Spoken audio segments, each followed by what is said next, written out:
Oi, turma! Mais um vlog por aqui e hoje eu trouxe a Marta, que vocês já conhecem dos vlogs. Sim, eu sou a Marta do Super Coffee. Ela provou, ela provou uma vez Super Coffee aqui, aí depois nós estávamos... A gente tava hoje na faculdade. Sim, mas não foi só na faculdade. Não, acho que também foi na apresentação. Também apareceu uma menina a dizer que eu tinha provado Super Coffee. Aí ela ficou assim, então eu sou a menina oficial do Super Coffee. Estou super orgulhosa, nunca houve Turma, uma coisa tão eu boa. trouxe a Marta aqui pra gente conversar sobre as nossas melhores leituras da vida, ou pra gente pseudo tentar fazer isso agora no final do ano, porque eu tenho a Marta assim muito no off da vida.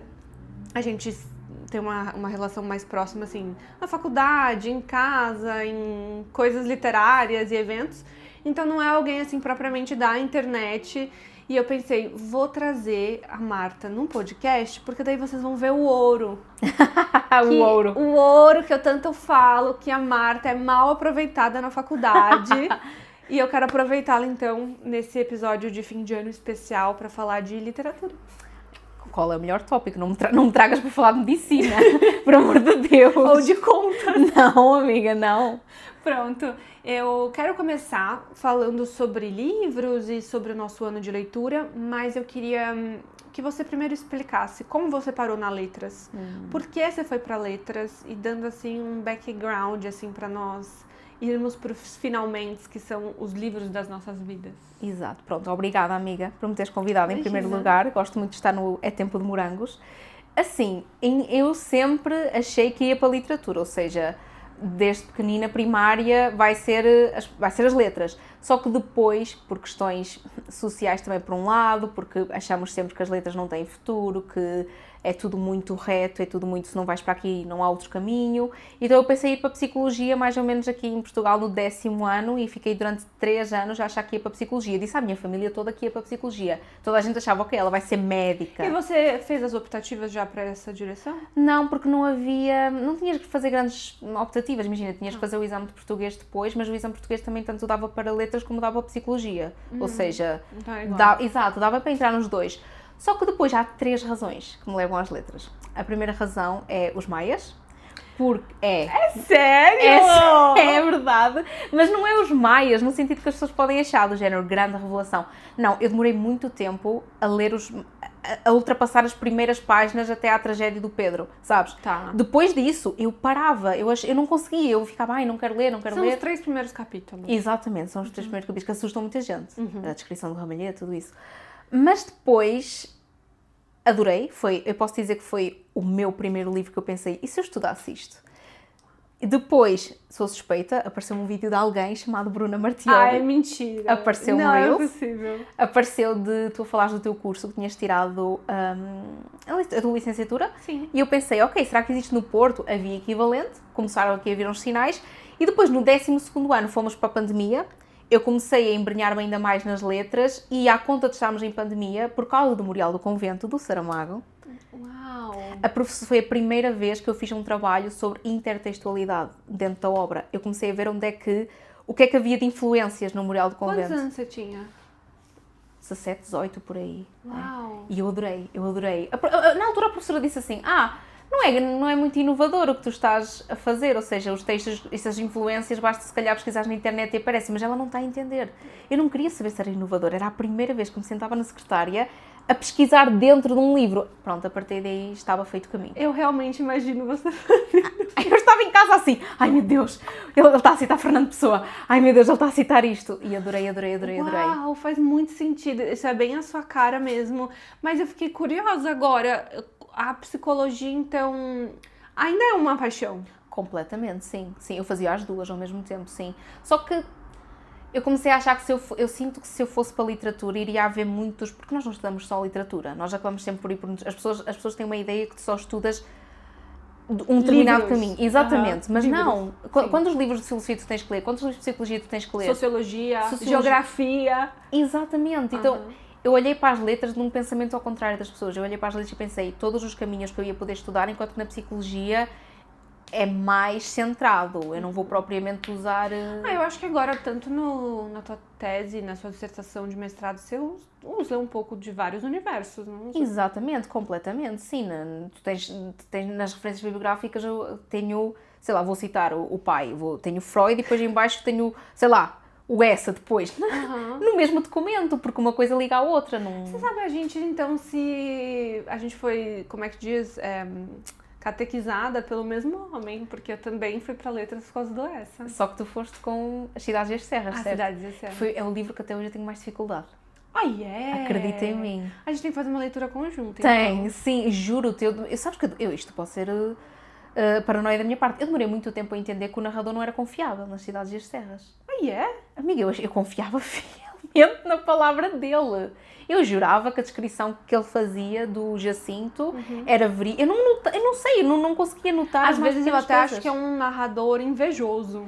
E sim, mas teve que ser um professor a ligar essa luz, por isso é que é importante também termos mas no Brasil a gente estuda assim, já com acompanhamento professor. Não, eu tentei ler sozinha. Não estava no currículo, sim.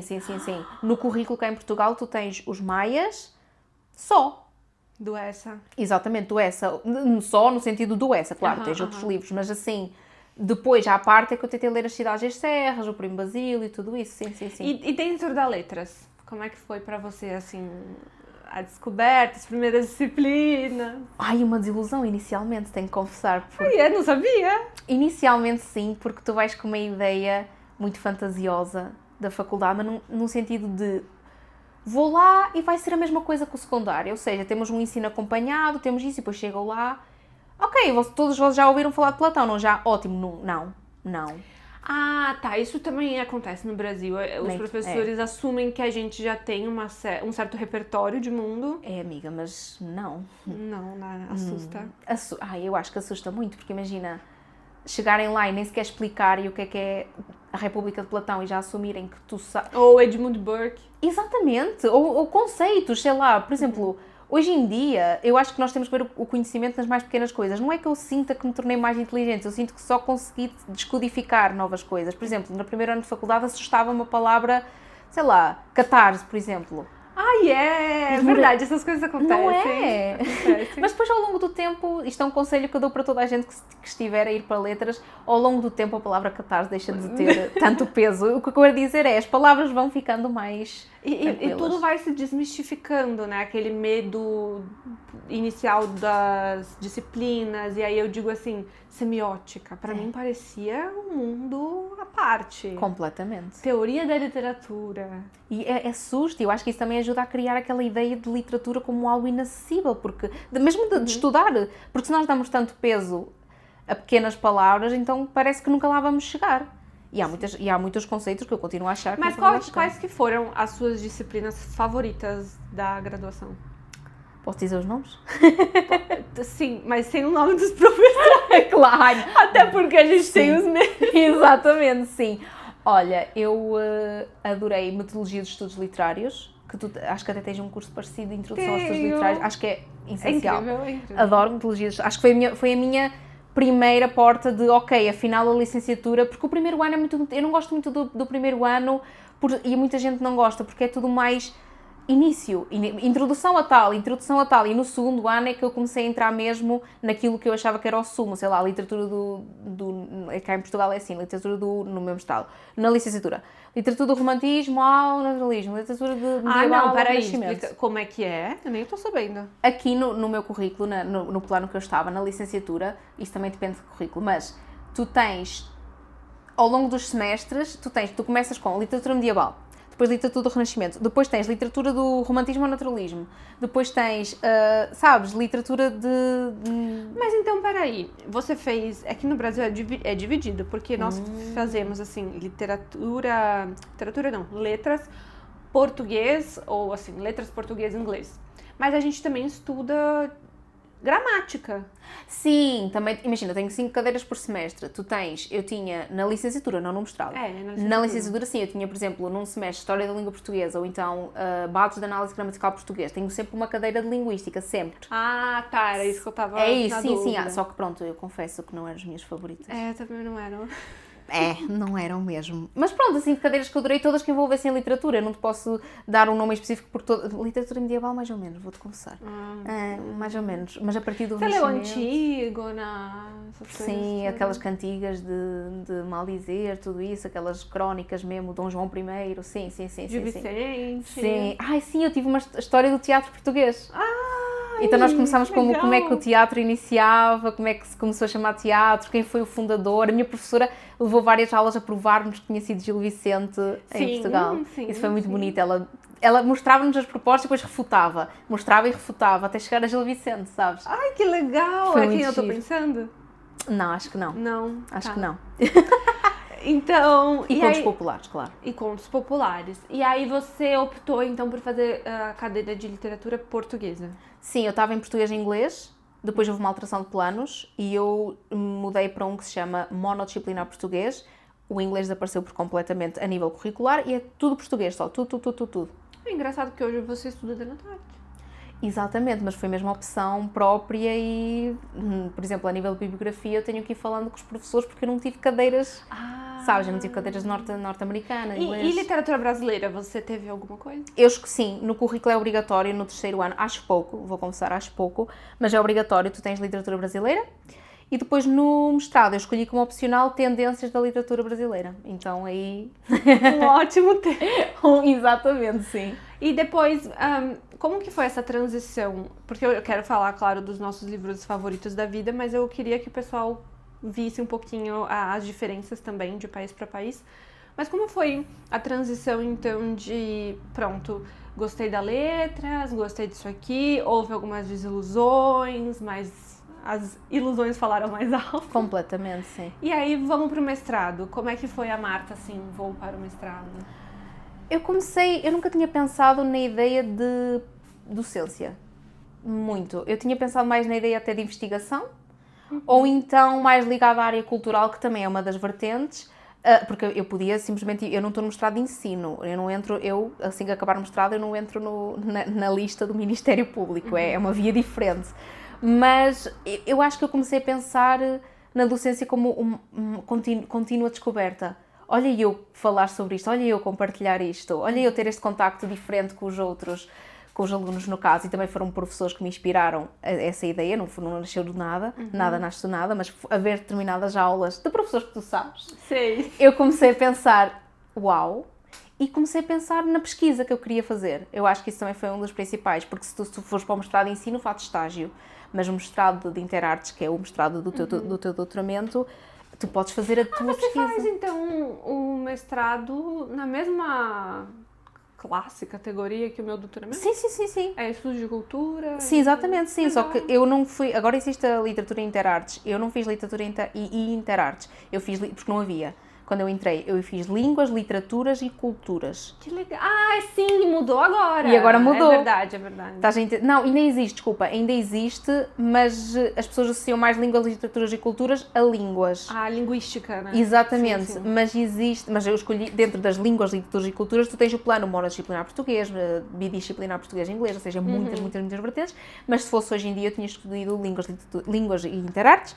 Mas sim, depois o próximo passo é mestrado em Interartes, o próximo passo entre aspas, claro que tu podes ir para outros, mas o próximo passo do meu mestrado será o teu doutoramento. Sim. Então é a mesma linha cronológica. Completamente, sim. Então é um bom... Eu estou no degrau anterior ao teu, tu estás no degrau acima. É que eu fiz uma salada de frutas na minha formação, porque primeiro que eu troquei de país, depois eu troquei de faculdade de novo. Mas isso dá-te um repertório diferente. É, assim, eu acho que tem que pensar pelo lado positivo, dar um repertório diferente. Eu tive contato com mais professores, mas ao mesmo tempo, às vezes, eu sinto aqui na casa que eu não tenho a mesma linearidade. Sim, eu consigo perceber, porque há muitos professores que eu já acompanho desde que eu era um bebezinho. Exato. Eu cresci com eles. Exato. E ainda assim, também acho que quem muito sabe de muito, acaba não sabendo de nada. Eu sinto, às vezes, que eu tenho conhecimentos superficiais, porque eu não fiz os programas, entre aspas, completos, entende? Mas pronto, se ela vir, não tem o que fazer. Tens outras vantagens que eu não tenho, eu tenho outras vantagens que tu não tens. Não dá pra ficar batendo a cabeça na parede. Nós batemos a cabeça na parede. Nós batemos. Mas eu queria saber, agora nessa fase de mestrado, então quais foram as disciplinas que você mais gostou de fazer e como elas eram? Falar das disciplinas em si pra gente chegar nos livros. Ok, isto é uma pergunta complicada, porque eu também entrei no mestrado meio desiludida primeiro, mas... Sério, amiga? Por quê? Sabes que eu sou filha de Mário de Sá Carneiro, então eu tenho sempre uma idealização às vezes muito potente para a realidade, mas imagina, eu acho que também às vezes tem a ver com o próprio ambiente, que se não formos todos, digamos assim, uma turma que tem um coletivo de ok, vou participar, vou fazer isto, vamos fazer isto e juntos, ou então na aula dinâmica, se for um ambiente... Como a gente tem agora. Exatamente, sim. Né? O pessoal agora da licenciatura tem se mostrado, pelo exatamente, menos, do núcleo do núcleo sim, novo. completo. Sim, ou seja, se tu não tiveres se calhar uma turma assim, o próprio ambiente fica mais mórbido. Eles estão montando o clube de leitura para isso. dentro do currículo da faculdade. Ou seja, não havia essas iniciativas, isso é incrível. Sim. Cria outro amor. Sim, porque eles pegam ali, então, a bibliografia básica, a bibliografia essencial obrigatória, e eles transformam em clube de leitura. Exatamente. E aí trazem convidados, e eu achei isso gigantesco, assim, nobre da parte deles. E cria um ambiente completamente diferente de estamos envolvidos na literatura, nos livros, nas letras, na cultura, em tudo. Mas assim, voltando às cadeiras, adorei literatura e outras artes, porque foi a primeira vez que eu pensei, ok, esta música com este livro, esta música com isto, esta pintura, dá para fazer essas ligações que nós fazemos nas interartes. Foi aí que você teve o Mário Cláudio? Não, o Mário Cláudio foi com... Tá. Mas o Mário Cláudio foi em teoria da literatura. E teoria da literatura tu podias estudar, tu escolhias o tema dentro do Mário Cláudio, a teoria das nuvens, e tu escolhias o que tu querias estudar. Podias estudar o narrador, podias estudar o espaço, podias estudar o ambiente. Eu estudei as funções da arte e o Mário Cláudio, eu pensei em fazer tese nele, porque na teoria das nuvens, estas funções da arte de qual é o papel da arte na nossa vida no sentido de pequenas escapatórias, não só as escapatórias que nós já temos, pronto, sei lá, redes sociais, tudo isso, mas como é que nós podemos escapar e escapamos através da arte. Se tu ouves música para ir no autocarro, se tu ouves música para ir no metro, estás a escapar um bocadinho da realidade para te embrenhar no universo da música, independentemente de qual ouças. Por isso eu comecei a adorar essa parte, e o Mário Cláudio teve um papel gigantesco na minha renovação de energia. Eu até falei dele esses dias num outro podcast, eu lembrei da Marta, falei, amiga, você está em todas. Eu estou em todas, a omnipresença. Então, agora, começando já a falar dos nossos livros, a gente falou agora do Mário Cláudio, eu acho que ele não é tão famoso no Brasil, eu acho que nem é tão famoso aqui. Imagina, ele tem um nome sim, mas eu confesso que enquanto aluna não conhecia o Mário Cláudio. Teve que ser mesmo uma professora a exigir, olha, vamos trabalhar este livro. Pois. Então, eu li o Amadeu, que eu gostei, que é meio que uma biografia do Amadeu Souza Carvalho. E agora estou começando a ler a Teoria das Nuvens, nada influenciada pela Marta, imagina, não é...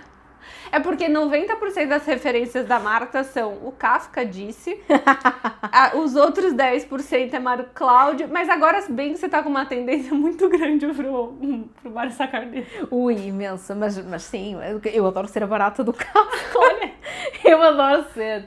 Adoro essa metáfora. É que tudo que a gente vai conversar com a Marta, ela fala, isso aqui tá aqui mesmo parecendo o Gregor, não tá? A gente anda no meio da rua. O meu pai no outro dia, estava com uma dor de dentes e a primeira coisa que ele me disse foi, vou chegar atrasado ao trabalho. E o pai, barata, sim, não sejas o Gregor. Como que tá a edição de vocês aqui? Fala barata na tradução ou fala só inseto? Eu estou a dizer barata, estou a cometer um erro, pois não, fala inseto, sim, só que popularmente associamos à barata, né? É por causa da Clarice também, enfim. Tá, então como é que foi essa transição agora de leituras para você? Quais foram nessa fase de desafios e novos percalços com relação ao mundo acadêmico? Quais foram os livros que te marcaram? A gente já sabe Mário Cláudio, Kafka... Sim, eu quero começar por dizer que as pessoas não têm que ter medo do que leem. Não têm que ter vergonha do que leem. Eu acho que é uma evolução, sim, há uma evolução, mas eu escrevi na minha carta de recomendação, que aqui em Portugal usa-se, eu escrevi que adorava ler Diário de um Banana, e quem for o público português sabe. Não sei se no Brasil existe Diário de um Banana. Sim, existe! Eu escrevi na carta de recomendação que eu adoraria, eu escrevi assim... Eu adorava dizer que aos 10 anos comecei a ler Kafka, mas não. Diário de um Banana e Enid Blyton, do Colégio das Quatro Torres. Eu não li aos 5, era o Colégio das Quatro Torres. E eu quero começar por dizer assim, ou seja, a literatura começa nas mais pequenas coisas. Não tem que ser ler Foucault aos 10 anos. A gente ficou 19 minutos sem falar de Foucault, amiga. Conseguimos. Mas é isso a primeira coisa que eu quero dizer. E segundo, aos livros assim que mais marcaram, definitivamente no mestrado, o Mário Cláudio, sim, completamente. Depois, obviamente, comecei a embrenhar mais em Sá Carneiro, foi aí que começou também. Ah, o Sá Carneiro, então ele foi uma ideologia para você, eu tô chamando já quase de religião, no mestrado. Na realidade, ele começou na licenciatura em literatura do simbolismo ao modernismo, chamava-se mesmo assim, simbolismo ao modernismo, em que nós começamos em Camilo Peçanha e depois vamos fazendo a cronologia até chegar a Fernando Pessoa e tudo isso. Sim, Almada Negreiros, exato, geração Orfeu. E o Sá Carneiro apareceu ali. E quando eu li a Confissão de Lúcio, eu pensei, ui! Dia emblemático na minha vida. Mas foi no mestrado que eu comecei também a embrenhar mesmo mais nesse sentido. Depois também há um livro que é a História da Leitura, que é do Alberto Manguel. E a História da Leitura é um livro para nós nos relembrarmos mesmo do valor da literatura, nem que seja para nos lembrarmos. Ele dá este exemplo que provar uma gelatina às vezes não é só provar a gelatina, parece que estamos a provar aquela gelatina daquele livro em específico. Lembramos-nos dessas situações. A mesma coisa com a Madeleine do Proust. Exato, ai sim, completamente. Então a História da Leitura também, acho que é aquele livro que renova a nossa vontade de continuar a estudar a literatura. E, surpreendentemente, agora vou dizer um livro, acabei de dizer Diário de um Banana e agora vou dizer O Nome da Rosa, de Humberto Eco. Eu tava sentindo uma falta de Humberto Eco, não sei, eu falei, cadê o Humberto Eco na mão? Exatamente, O Nome da Rosa também gostei muito de ver, vou dizer mesmo, eu tinha O Nome da Rosa, contrariamente àquilo que eu defendo, eu tinha como um livro inacessível. Porque, é? Sim, porque para mim ele era gigantesco, não que isso influencie, porque, sei lá, o último livro da Dona Tarte também é gigantesco, e não que isso tenha que dizer que a obra é boa ou não defendo isso, mas eu assustava-me um bocadinho com O Nome da Rosa, confesso. Mas depois, influenciada por um professor, ele disse para ler aquilo como se fosse o último romance policial que tinha saído. E eu li, e eu assim, uau, isto aqui, uau. E então O Nome da Rosa também. Mas você vai também por Humberto Eco na parte da crítica, né? Sim. Você acompanha muito. Sim. Especificamente no livro Apocalípticos Integrados. Apocalípticos é todos aqueles, o cânon. Os integrados é a massa popular que, pronto, integrados supostamente seria, claro que depois isto aqui é ambivalente, tu podes ser apocalíptico integrado, não precisas ser um, não precisas ser outro, mas integrado supostamente é a massa popular que vai para casa e embrenha-se e estímulos com, sei lá, hoje seria as redes sociais, mas ou então com alguma coisa que não envolve muito pensamento crítico, ou seja, é uma massa que está cansada de um dia de chega à trabalho. frente do computador ou da televisão na época e assiste futebol. Exatamente. Exato, e parece que as duas fações não se falam, não é? Apocalíptico seja apocalíptico. Mas você sabe que eu acho que existe um diálogo ainda maior, porque, por exemplo, eu hoje estudo uma autora que efetivamente dizem nas letras que ela é muito canônica, muito difícil, mas às vezes eu estou literalmente escrevendo sobre Agustina Bessa Luiz e ouvindo o álbum da Olivia Dean. Amiga, eu citei... Da Taylor Swift. Eu citei Lana Del Rey no livro do Mário de Sá Carneiro. Every time I close my eyes, I'm in a dark paradise. Juro-te, eu estava a rever a obra e escrevi lá. Sim, exatamente, sim. Então, eu acho que é uma coisa que já não dá nem pra separar mais, né? Não. E eu acredito também que os nossos professores sejam assim. Eu também acho, só que nós vemos-nos num lugar de... Nós vemos os próprios professores às vezes cristalizados. Nós vemos... Não é? Sim. Nós olhamos para eles e pensamos... Nós estamos a falar sobre isso. Nós olhamos para determinadas pessoas e pensamos... Será que eles vão às compras? Será que eles são humanos? Será que eles comem? Exato. Eles não leem. Eles existem fora da faculdade. É muito estranho. E nós próprios criticamos uma cristalização na literatura, mas nós somos levados a pensar nisso. Eu sinto que é um ambiente que talvez atrapalhe até a questão da literatura popular. Eu não digo simples ou simplista, eu digo em promoção da literatura, e eu tô falando assim, em promoção da literatura de Conceição Evaristo, de Lima Barreto, Machado de Assis. Eu tô falando até mesmo daqueles livros que são clássicos, porque Quando você faz esse tipo de separação, ou até mesmo assim, o BookTok lê isso, então eu vou para uma corrente completamente oposta. Exato. Você empobrece a literatura que é cristalizada aos nossos olhos. Sim, e se nós colocar... E lá está, o Humberto Eco fala um pouco sobre isso. Se nós continuarmos a achar que existe uma literatura acessível e outra que não é acessível, além de estarmos a contribuir para o pensamento elitista, porque se há uma que é inacessível, só uma certa camada é que consegue chegar lá, o que eu quero dizer é que, mais uma vez, é uma construção, não quer dizer que não haja espaço para as duas coisas. A literatura é tão vasta, o mundo é tão vasto, a vida é tão vasta, há espaço para ler aquilo que tu quiseres. E se quiser, obviamente que nós trabalhando com isto, temos uns certos livros que vamos ter obrigatoriamente que ler, mas eu não peço ao meu pai para ir ler a República de Platão se não quiser. Se ele não quiser ler, não precisa ler. Se eu aconselho, mas ele não precisa, ele não é obrigado, e isso não o torna menos pessoa do que eu acho. Tem algum livro, assim, clássico que você indicaria para nós, leitores, assim, eu digo... Assim, pergunta surpresa. Sim. Agora não... Pode ser um do Mário de Sá Carneiro e um da Dona Tarde. Da Dona Tarde, com certeza, A História Secreta, de Secret History. O título em inglês é The Secret History. A História Secreta... Não. Sim, A História Secreta. Eu estava a pensar no último dela, que pode ser um bocadinho mais acessível a nível de plot, porque, pronto, envolve mais umas questões, mas eu acho que... Sei lá, A História Secreta começa com, basicamente, estas palavras. A neve nas montanhas caía e Bunny estava morto há 10 dias quando tomamos consciência da nossa situação. Eu acho que isto já cria, assim, o sintoma de... Há um crime, está anunciado na primeira página, tipo Dostoiévski, Crime e Castigo, está anunciado o crime, vamos ver como é que eles lidam com isso e como é que o crime se desenvolveu. Eu acho que isso acaba por atiçar qualquer pessoa, mas...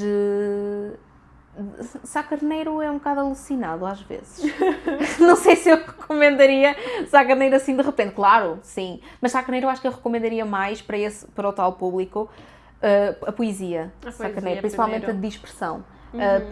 A coletânea de poemas chamada Dispersão de Sá Carneiro, eu acho que muita gente iria rever-se nessa... Aliás, há um poema que alguém citou no outro dia nos teus comentários, que era Perdi-me no labirinto dentro de mim, porque pronto... Essa ideia... Nossa, foi lindo esse comentário. E a ideia de um pouco mais... Ficar aquém. Ele tem o poema Quase, que é mais conhecido, que é um pouco mais de brasa, eu era chama, ou seja, nós sentirmos que ficamos sempre aquém das expectativas. Eu acho que a poesia de Sá Carneiro seria acessível, sim. Mas eu só falo de Sá Carneiro da Dona Tarde, veja, eu tenho uma obsessão. Mas é por isso que você está fazendo um mestrado assim, sobre o assunto. É verdade.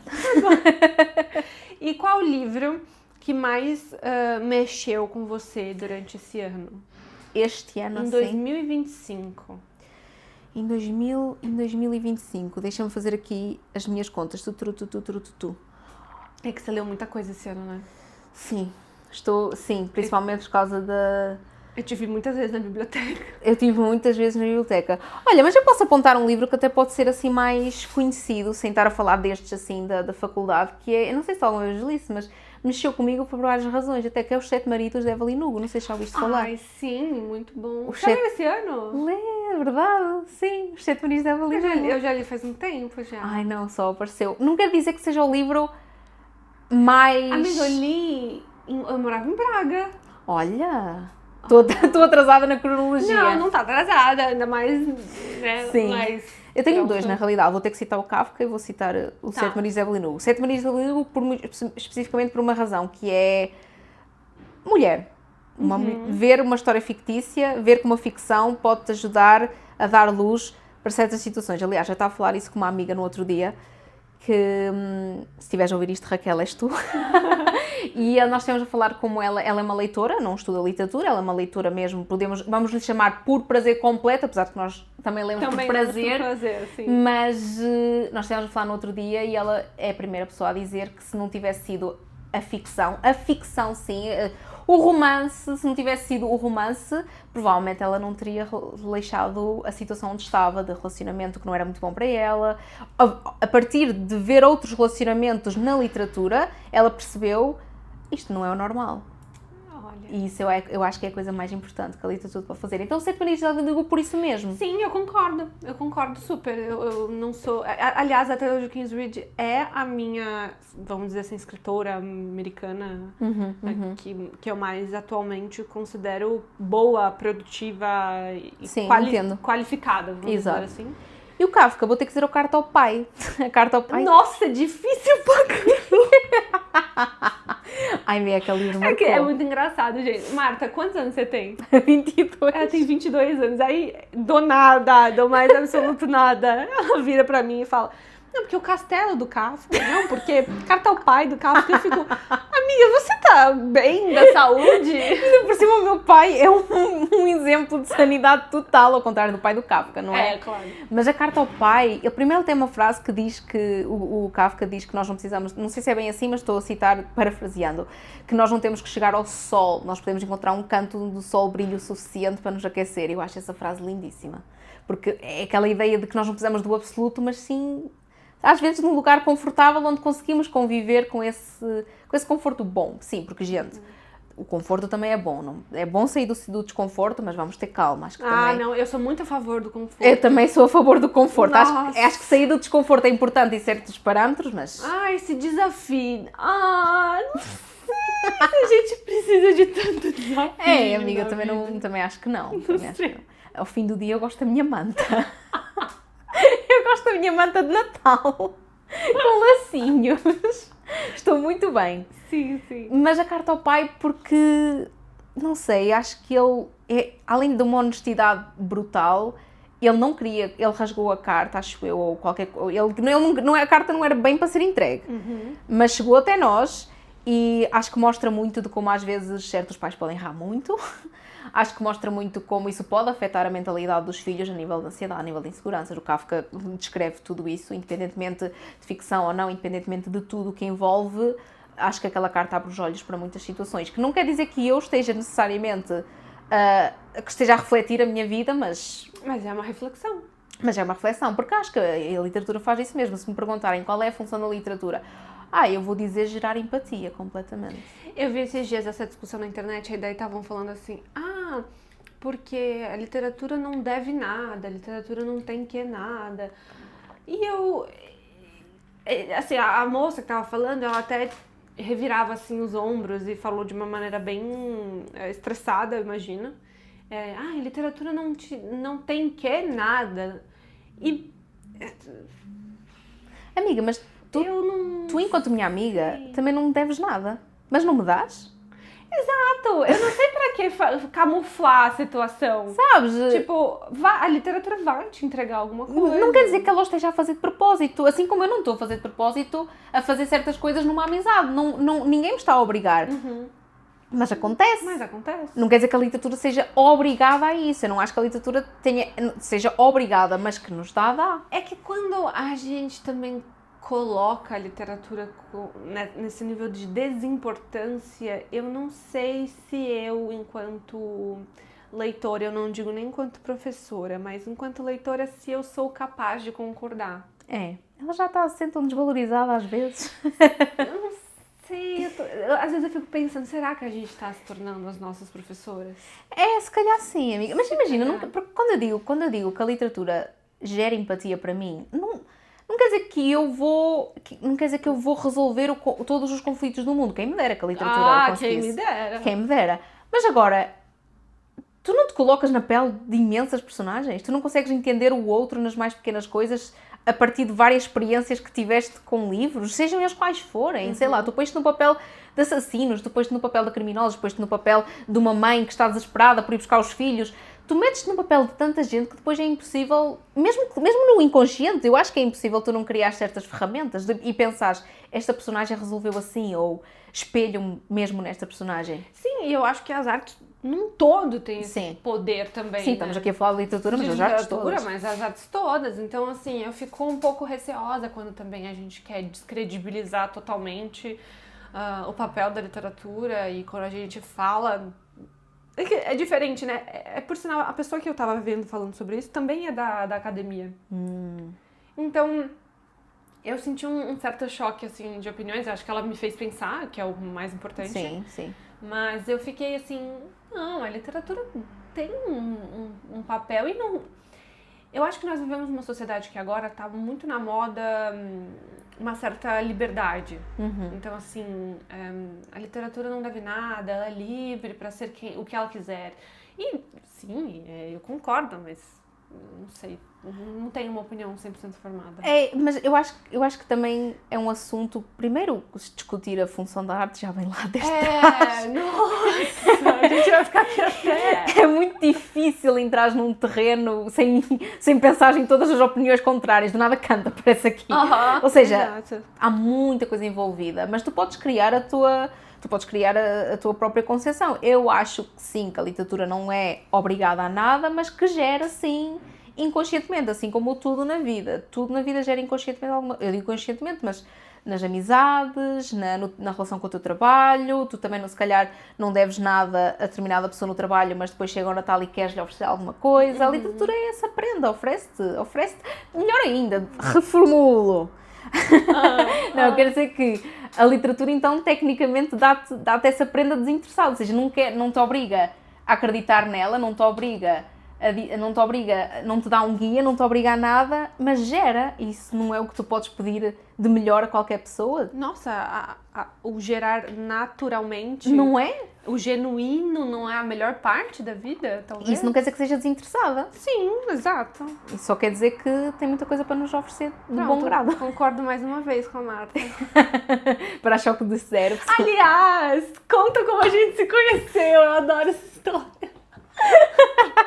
Então, devia ter começado por aí. Eu não apareci só aqui assim. Não. A Marta não simplesmente veio aqui do nada. Primeiro eu vi-te e pensei, não vou incomodar a linha de vida da Bruna. Assim, uns anos atrás. Depois, no género, apareceste ao meu lado e olha, eu conheço esta pessoa aqui. Foi num shopping, não foi? Foi no shopping. Tá. Mas eu pensei... Ok, segue a vida. Segue a vida, linda, maravilhosa, pronto. E depois, ao entrar na FLUP, os portões da FLUP, eu vejo-te ir bem atarefada, um bocadinho perdida. Foi o primeiro dia de aula. Tipo, lebre de março, tu assim... Eu sou a lebre de março ali dentro, né? Mas tu estavas acelerada mesmo. Mas eu sempre estou acelerada lá. Eu também. Mas é o passo acelerado, sabes? Tu querias um passo. E depois, mas sabes que eu hesitei, eu fui para a frente, só que depois tu ias tão acelerada que eu pensei... Você voltou, é verdade. Depois eu voltei para trás, eu assim, olá Bruna, sou a Marta, Ainda bem. Eu sigo-te. Ainda bem, gente, porque foi o seguinte, eu tava atrasada pra primeira aula do doutoramento. Já passavam uns minutinhos, acho eu. Passou, tipo, 2 minutos. É. Foi isso. Mas eu não tava achando o prédio que eu tinha que entrar na faculdade. E aí, quando a Marta falou assim, oi, eu te sigo, eu falei, e você estuda aqui? Ela falou, estuda. Eu falei, onde que é a sala? Se eu não estudasse ali, ok, beijinho, tchau. Eu tava desesperada. Sabes que estavas um bocadinho longe ainda da sala, estavas? Tava, aí você me levou, aí você foi falando comigo sobre a faculdade, tentou me localizar. Perguntei-te com quem ias ter aulas e assim, eu conhecia o professor por acaso, e depois eu liguei-te. Eu levei-te lá e depois desapareci, até que depois tu tentaste buscar nas redes sociais. Ai, é verdade, eu quis te adicionar no Instagram. Eu desapareci até que, pronto, tu andaste a perguntar pela pessoa que te tinha ajudado. Eu assim, vou ter que sair do anonimato. Cadê a menina que me ajudou? Porque eu não lembrava nem o nome, não lembrava mais nada. Tava tão ansiosa pra aula. E por acaso aquela aula foi rapidíssima, que foi só uma introdução. Normalmente não era nada assim. super... Um monte de gente não tinha ido. E ficou eu lá e 2 alunos. Então não era nada sério, mas eu tava levando super a sério, né? Exato. Foi assim que eu conheci a Marta, gente. Ela não... Mas você foi muito educada. E você nunca me parou quando eu tô com professora. Não. Eu vi-te no meio do capitalismo, não quis ir lá. Respeitei o teu momento. Exato. Não, mas eu achei muito legal porque, tipo, a gente teve uma amizade mais pautada nos livros primeiro. Sim. Começamos falando mais sobre referências bibliográficas. Sim. E depois já conhecemos mais, até na apresentação da Célia, por exemplo, eu fui lá. Ou seja, sim. Você leu o livro inteiro. Até hoje a Maria Antonieta fica aqui. Sabe que minha tia tá lendo aquele livro? A sério? Lá no Brasil. Ai, adoro, eu adorei. Meu pai levou, leu e agora minha tia tá lendo. Mas eu achei que era mesmo um requisito, sabes? Eu achei que tu tinhas mesmo que ler o livro inteiro para ir à apresentação. Não precisava, amiga. Também não houve problema. Mas é que foi muito engraçado, assim, foi nos 2 primeiros dias de lançamento, a Marta tava o livro todo anotado. Aí na hora de passar as perguntas pra autora, assim, eu tava entrevistando a Célia, aí a Marta, eu tenho várias questões, e começou a abrir o livro. Pois foi, lembro-me perfeitamente, sim. Aí eu olhei e falei assim, gente, essa menina aqui é nerd mesmo, é raiz. Fiquei apaixonada pelas anotações. Mas agora, ok, já que a gente tá falando de livros e desse repertório de mundo, o que te levou, então, pra pesquisa? E, assim, eu digo, o que também você leva da pesquisa pra vida? Em primeiro lugar, eu vou dizer a coisa mais clichê de sempre, que é, eu acho que a pesquisa é um sítio onde eu posso respirar também.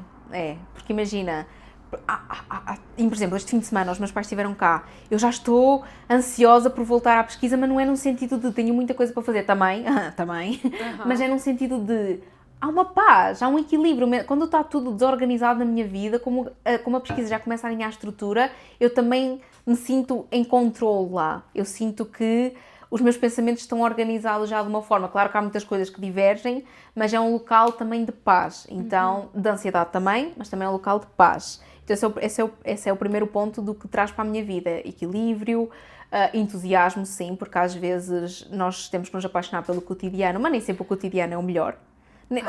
Às vezes acordar, e és a barata do Kafka mesmo, ou o inseto no caso. E eu acho que a pesquisa é aquele momento de quebra de... Olha só o que eu estou aqui. Estou fazendo alguma coisa também, né? Não é? E descobres coisas novas, constantemente. Há um detalhe que salta, há uma nova perspectiva que não tinhas visto, e acho que a pesquisa dá esse ânimo. O café até sabe melhor, só de pensar nisso, sim. Esse é o primeiro ponto. E como eu cheguei lá, não foi o que me perguntaste. Olha, foi alucinação. No meu caso, já referi... eu já tinha um grande amor por Dona Tarte, mas eu não queria só a Dona Tarte, porque eu não me contentava só com uma, logo, tinha que ser logo. É que você tem uma natureza comparatista, né? Sim, mas natural eu não sabia que havia mesmo uma área da literatura assim. Eu achava que era natural essas ligações, já desde sempre. Não é natural, mas... É uma vertente. É uma vertente. Por exemplo, desde pequena que eu leio sempre com música. Com música, sempre. E tenho músicas... Tu não vais acreditar. Eu li o Primo Basílio ao som da Madonna. Aquela música lá, Isla Bonita. Não sei se sabes qual é que é. Eu li o Primo Basílio ao som dessa música, exatamente. A da Ronda da Noite, da Agostina. Olha, é uma música... É uma composição. É de piano, mas agora não me lembro do nome. Ou seja... Para mim, o texto tem um ritmo próprio que eu associo a determinadas músicas. Às vezes eu estou 5 minutos antes a ver qual é o ritmo exato que encaixa e depois eu ouço em loop. Exatamente. Por exemplo, a História Secreta é a Sonata ao Luar do Beethoven. A Sonata ao Luar em loop, e quando eu estou a ler, eu distraio-me completamente da música, ela só fica lá. Então sempre tive esta vertente de comparar, não é? Pronto, e depois eu... Lá está, conheci o Sá Carneiro, encontrei essas linhas temáticas que eu achei que podiam ser produtivas, eram 2 autores que eu amava, porque não, já que eu estou aqui, porque não fazer aquilo que eu amo, e há a possibilidade de o fazer, de estudar 2 autores que eu amo, e pronto, desisti um bocadinho de Mário Cláudio, pode ser que seja para o futuro, mas decidi apostar nestes aqui porque eu não conseguia esperar, tem que ser agora. Ótimo. Agora, por último, pra gente encerrar o episódio, eu queria que você desse uma dica para quem vai começar a ler, para quem ainda está pensando talvez em entrar na pesquisa acadêmica, talvez, pode até ser uma dica de livro teórico, não necessariamente romances, né? A gente falou bastante de romances, mas assim, algum livro que tenha te dado esse brilho nos olhos, assim, da pesquisa. Um brilho dos olhos da pesquisa. Assim, a primeira dica para alguém que quer ler em geral e quer fazer a pesquisa é tentar começar por aqueles que já ama. Às vezes, começar por livros que já... Nem preciso dar nesta vertente, nem preciso dar um título específico. Ou seja, se alguém já ama alguma coisa, é quase como tentar pensar... Se estivesses a falar com uma amiga e conhecesses aquela personagem, que conselhos é que lhe darias? Que vertentes é que encontrarias na vida dela que tu acharias que ela podia mudar, que tu podias estudar a nível sociológico, psicológico, tudo isso? Num livro que tu já gostas em geral. Depois, assim, na minha pesquisa em geral, um livro que eu gosto muito, que é o Goffman, que é a apresentação do Eu na Vida de Todos os Dias, que eu acho que é um livro teórico, mas se hoje em dia se gosta muito destas questões de linguagem corporal, se gosta muito da apresentação em determinados espaços, gosta-se muito desta ideia da performance, eu acho que a apresentação do Eu na Vida de Todos os Dias do Goffman, Erving Goffman, se estou a dizer a mal a pronúncia, Não tá. Eu acho que é muito, porque é bom de se ler, ou seja, vamos dizer assim, não tem uma linguagem super rebuscada, super teórica, mas é teórico e eu acho que é essencial para alguém que quer perceber um bocadinho de como às vezes nós mudamos em certos ambientes automaticamente, e acho que seria assim uma eu não conheço esse livro. A apresentação do Eu na Vida todos os dias. Do Eu. O título já é bem autoexplicativo. Eu gostei do título. E lê super bem, é um livro que é de 200 páginas por aí. E você leu ele no mestrado? Sim, especificamente para a pesquisa. Ai, amiga, você sempre fala desse livro, né? Tô vendo ele aqui, é verdade. Por causa da ideia da performance, todos nós temos um palco. Você sempre fala, amiga, agora que eu sei. Abriu-se uma luz. É o mesmo livro, sim. Nem sei qual é a capa que aparece aí. Parece essa daqui, ó, tradicional, amarelinha. É essa? Foi na biblioteca da faculdade. Foi. Tá bem, amiga, então muito obrigada por você topar aqui, aparecer um pouquinho no Tempo de Morangos. Obrigada por trazer um pouco do seu repertório de mundo, da literatura, das letras. Você é uma pessoa que inspira bastante a gente na vida. E quando você quiser, pode voltar. Não vou voltar, vou desaparecer da tua vida. Não, você não vai fazer igual o gato de Cheshire. Vou fazer. Agora, sabes que, à parte, muito rapidamente, há acho que é um conto de Mário Sá Carneiro, em que o poeta, ele quer muito atingir a obra de arte perfeita, e quando ele escreve o poema perfeito, o poema desaparece. Porque a perfeição não existe. O poema desaparece. Não sei se exatamente o Mário Sá Carneiro tinha essa ideia, mas... Ou seja, eu vou desaparecer. Amiga, é igual o Ricardo Reis. Eu tenho uma teoria de que o Ricardo Reis, do Fernando Pessoa, não tem data de morte porque o poeta perfeito não existe. E pra ele a morte é a comprovação da vida. Olha, nunca tinha pensado nisso assim. Sim. Eu podia ter... Sim. Eu comecei... Sabes que... Pronto, já estamos a dizer já estamos conversando. Mas o Caeiro foi um amorzinho também. Eu iniciei Fernando Pessoa pelo Caeiro. Fernando Pessoa é heterónimo no caso. Caeiro, para mim, o meu favorito, tenho que confessar, é o Álvaro de Campos. Nossa, se essa pergunta valesse o Euromilhões, eu ia perder. Mas não é aquele que eu me identifico mais. Tá. É o meu favorito por causa das sensações, daquele do todo o turbilhão, porque filha de Sá Carneiro, Álvaro de Campos. Mas, quer dizer, eu não sei se me identifico com um em específico, não posso dizer que não, mas aquele que me fez uau foi o Caeiro. O Caeiro, que normalmente faz mesmo. Ele, inclusive, é o meu favorito da vida. Ou seja, ele pode ser aquele que talvez me identifique, que me faz respirar, mas o meu favorito é o Álvaro de Campos. E a Agostina, amiga? Ronda da Noite. A Ronda da Noite? É. Não, porque, imagina, sim, já li as Estações da Vida, sim. E qual era o... Pronto, agora não me vou lembrar do nome do outro. Você chegou a ler a Sibila? Não. Medo. Né? Todo português tem medo. Está lá em casa, mas por acaso não. Mas e pelo visto vai demorar um pouco, né? Porque... vai. Mas a Ronda da Noite foi para mim os primeiros vão ter sempre um impacto. Por exemplo, Os Maias não é o meu favorito, Sá Carneiro, mas é aquele mais marcante, porque foi o primeiro. Os Maias? Do Essa de Queiroz. Tá. O que é que eu lhe disse? Mário Sá Carneiro. Eu disse Mário Sá Carneiro. Meu Deus, eu disse Os Maias de Mário Sá Carneiro. Jesus. Amiga, não tem problema, porque outro dia eu fui falar que A Hora da Estrela foi escrita pelo Drummond. E eu tava convicta. Eu tava convicta. Era do Drummond. Nossa, a Clarice a olhar para ti assim. Querida, oi! Mas pronto, mas sim, era o que eu dizer, não é o meu favorito do Essa, por exemplo, mas é o primeiro, então na Agostina também vai ser sempre a Ronda da Noite. Né? O meu primeiro da Agostina foi a Sibila. Foi a... Mira! Foi. Tem vlog de leitura no canal, ocultado, porque eu tenho uma vergonha daquele vídeo. Mas eu te mostro aqui. Aí o outro que sai da Agostina também, um dos mais velhos meus, foi As Estações da Vida. Ontem eu tava vendo que eu li há 4 anos atrás. Há 4 anos? Há 4 anos. Uau! Quer dizer, a Ronda da Noite eu já li, eu estava no... Você sabe que eu ia fazer o meu mestrado em A Ronda da Noite, né? A sério? Aham. Eu ia fazer por causa do Velázquez. Sim.